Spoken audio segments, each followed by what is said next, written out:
Bonjour, bienvenue sur Apoha raconte. En effet, aujourd'hui je ne suis pas dans la peau de celle qui va vous apprendre à parler latchan. Latchan, je rappelle, est une langue qui se parle en Côte d'Ivoire, dans le sud de la Côte d'Ivoire. Les Latchans, c'est un peuple lagunaire dont je suis originaire.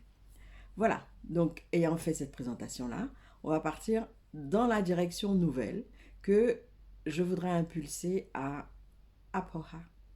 Apoha qui signifie le bonheur. C'est bien comme but, hein?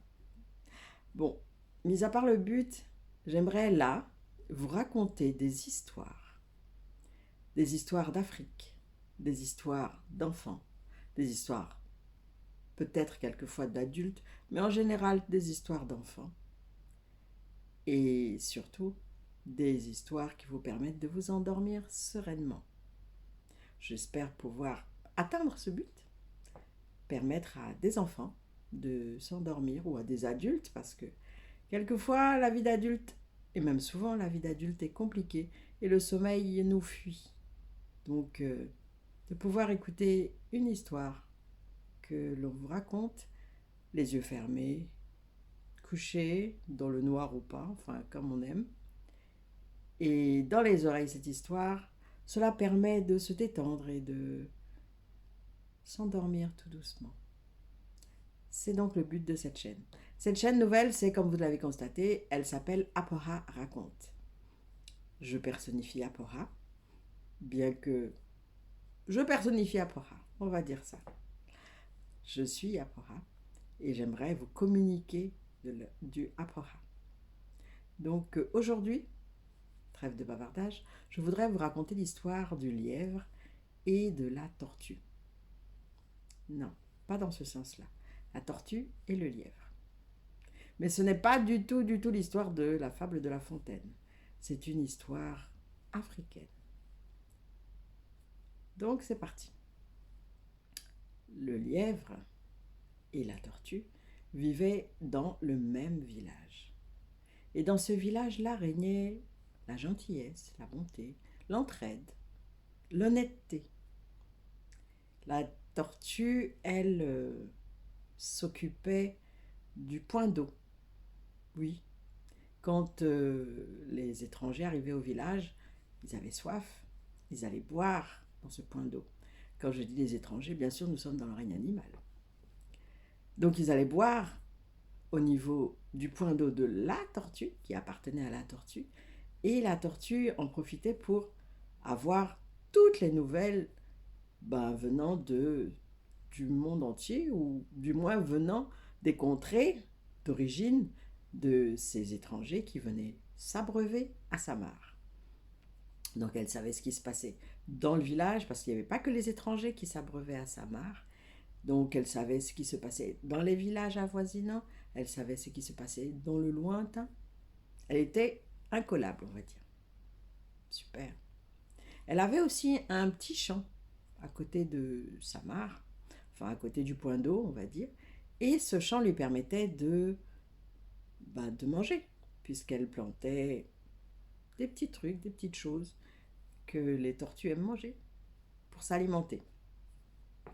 Le lièvre, quant à lui, toujours fidèle à lui-même, dans les contes africains, le lièvre, c'est un filou. C'est un grand filou. Donc, ce filou lièvre, ou ce lièvre filou plutôt, a décidé de rester filou. Donc, il passe de plantation en plantation, de maison en maison, pour embêter les gens, pour les filouter un petit peu, pour... voilà, il joue son rôle de filou. Et il vint un moment où, bizarrement, il y a eu un voleur dans ce village, malgré tout équilibré et paisible. Oh, que se passe-t-il? La tortue était au courant, puisque tous ceux qui venaient s'abreuver auprès de sa mare lui racontaient les faits. « Ah, mais la semaine dernière, il y a le champ de maître Facochère qui a été pillé. Mais c'est pas possible, on ne sait pas. Mais qui dans ce village peut être capable d'une chose pareille? Non, les étrangers qui viennent sont juste de passage et en général, on les voit tout de suite parce que ce sont des étrangers, donc ça ne peut pas venir d'un étranger. C'est forcément quelqu'un du village qui connaît les gens, qui connaît les habitudes des gens, qui fait ça. Mais comment cela est-il possible? Nous sommes des gens honnêtes dans ce village, ça fait longtemps que l'honnêteté règne. Alors tout le monde se posait des questions, tout le monde était un peu effrayé. Bien qu'il n'y ait pas eu d'attaque physique, il y avait quand même des vols. Et c'était des vols de nourriture. Donc qui dit vol de nourriture dit le propriétaire a peu de mal après à manger. Donc c'était vraiment problématique. Un jour, Maître Filou, le lièvre, est venu au gré de ses promenades. Il est venu voir la tortue. Donc il s'approche de la tortue. La tortue le connaît, donc elle est méfiante. Elle se dit, qu'est-ce qui va encore me fabriquer comme malice ou me jouer comme tour? Le lièvre voit bien que la tortue se méfie de lui, donc il se dit, bon, je vais faire ce que je sais faire, je vais l'embêter, je vais la filouter. Mais comment est-ce que je peux faire ça? Ah, j'ai une idée. Je peux juste aller mettre du sable ou bien des saletés dans la mare. Ah non, parce que si je mets des saletés dans la mare, où est-ce que je pourrais boire après? C'est le seul point d'eau du village, c'est pas très malin. Il faut que je trouve autre chose. Et voyant que la tortue se méfiait, il se dit, je vais être plus intelligent qu'elle. Je vais commencer par lui poser des devinettes. Donc il lui dit, tortue, est-ce que tu sais qui est-ce qu'on peut battre, mais vraiment de toutes ses forces et vraiment pendant tant de temps qu'on veut, sans laisser aucune trace? La tortue lève la tête tout doucement et elle lui répond, je vis à côté. La mare, l'eau, tu peux taper dessus tant que tu veux. Une fois que l'eau est calmée, il n'y a aucune trace. Ah mince, se dit le lièvre. Elle en sait des choses, cette tortue. Bon, comment est-ce que je vais faire pour jouer un mauvais tour à quelqu'un? Parce que la tortue, peut-être qu'elle est plus à même que moi de... Ah, j'ai une idée. J'ai une idée. Donc il se retourne vers la tortue et lui dit, sais-tu que dans le champ du porc, je ne sais pas, du porc, dans le champ du porc, il y a du porc, du cochon, on va dire ça, comme ça c'est plus facile à comprendre. Sais-tu que dans le champ du cochon, il y a beaucoup, beaucoup, beaucoup, beaucoup de patates douces. Il a un champ énorme, mais énorme. Il ne peut pas manger à lui seul et lui et sa famille mangent largement avec ce qu'il y a dans le champ. Donc, on peut s'inspirer de lui. La tortue lève la tête, comment s'inspirer de lui? Tu as un petit champ. On va essayer d'agrandir. Je vais t'aider, il n'y a pas de souci, on va le faire à deux. Tu vas essayer d'agrandir ton champ avec mon aide. Et puis comme ça, toi aussi, comme le cochon, tu auras beaucoup, beaucoup, beaucoup de patates douces, en plus de ce que tu fais pousser. La tortue dit, mais je ne peux pas, je suis déjà lente, mais en plus, je ne peux pas attraper d'instrument pour ce que tu dis, agrandir mon champ. Moi, tout ce que je peux faire, c'est le petit truc. Même si tu m'aides, il faudra quand même sarcler le sol, c'est-à-dire creuser, enfin. Donc le lièvre Filou, c'est fini toujours par un ou.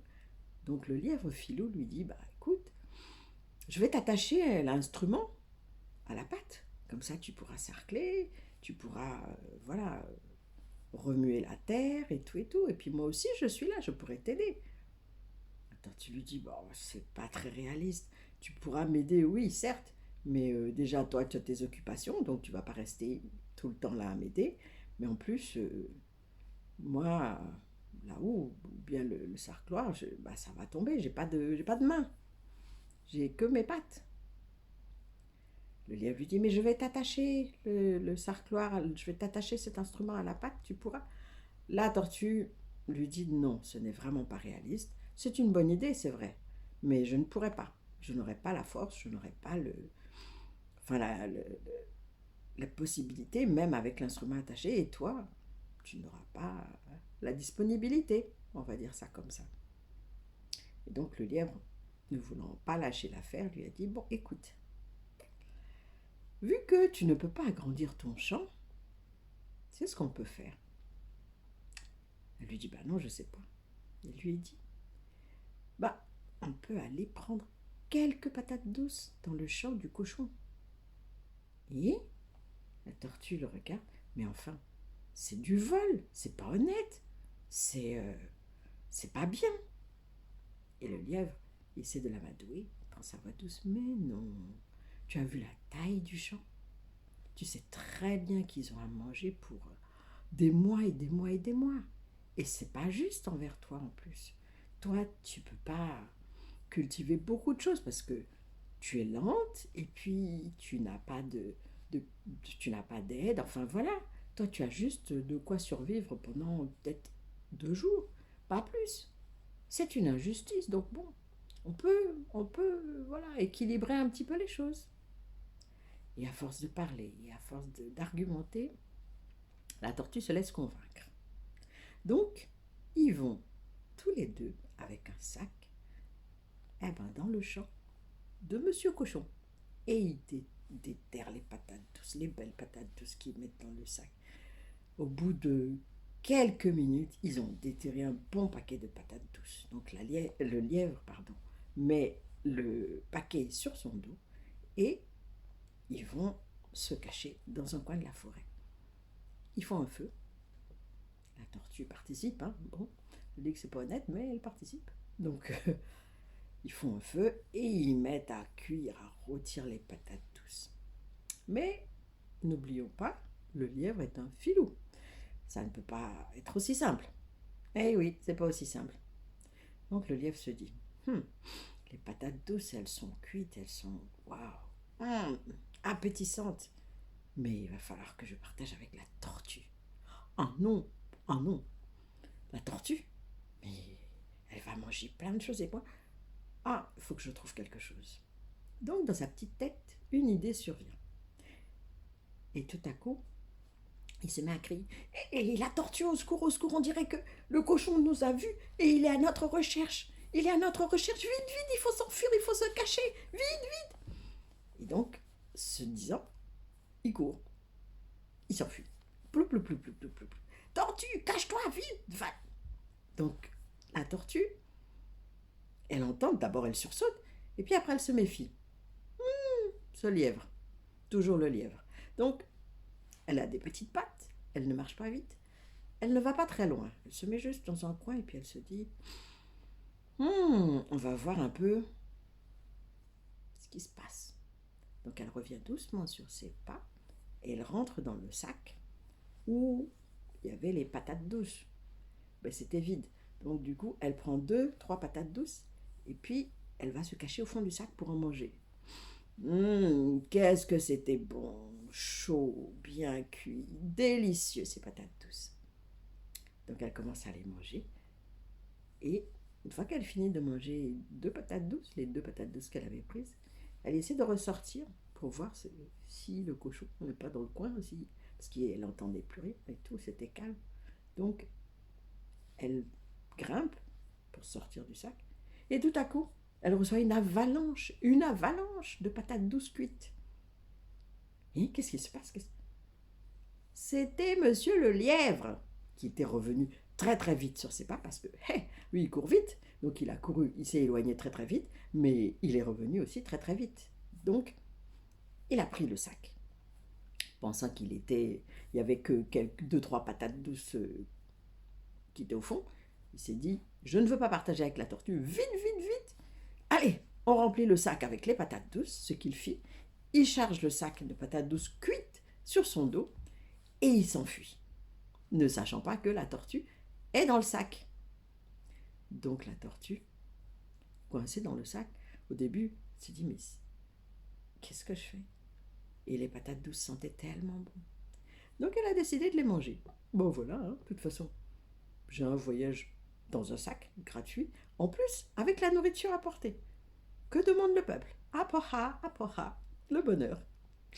Alors, elle mange, et elle mange, et elle mange, et elle mange, et elle mange. Et pendant ce temps, le lièvre, lui, se dit, il faut que je mette le plus de distance possible entre la tortue et moi. Parce qu'on ne sait jamais, il ne faut pas qu'elle me voie quand je vais m'asseoir pour déguster mes bonnes patates douces.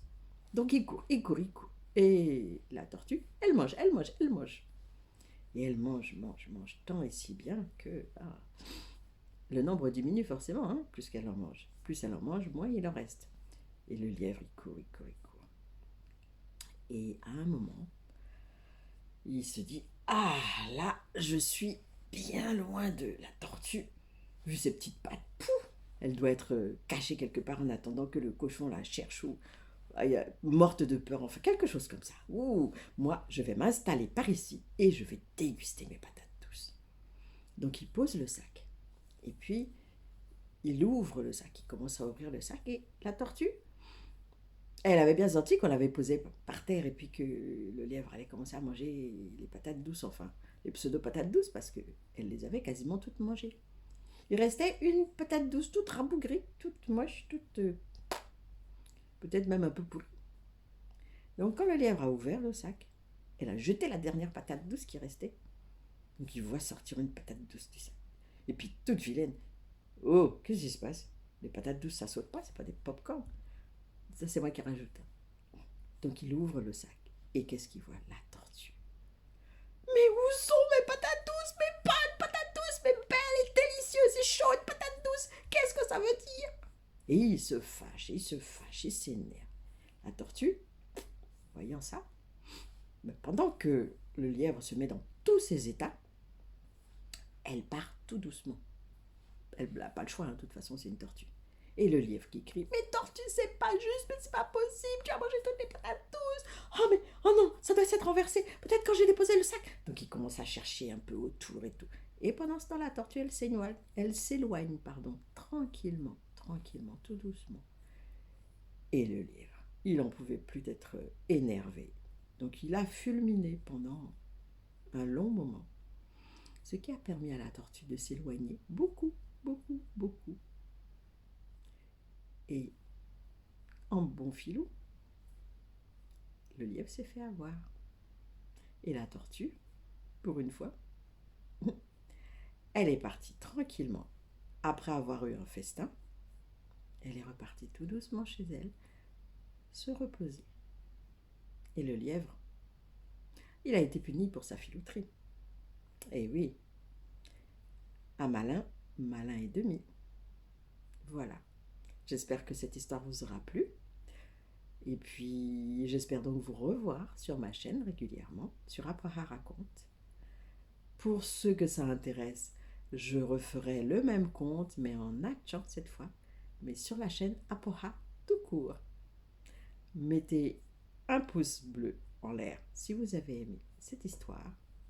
Mettez des commentaires, partagez, partagez, partagez. Ça fait du bien, ça peut faire beaucoup de bien à beaucoup de gens. Partagez cette histoire, partagez. Et surtout, abonnez-vous, abonnez-vous et déclenchez la clochette de notification pour être informé du prochain conte, de la prochaine vidéo de conte que je mettrai sur cette chaîne. En attendant, Apoha Ogeron, soyez heureux. À la prochaine. Bye.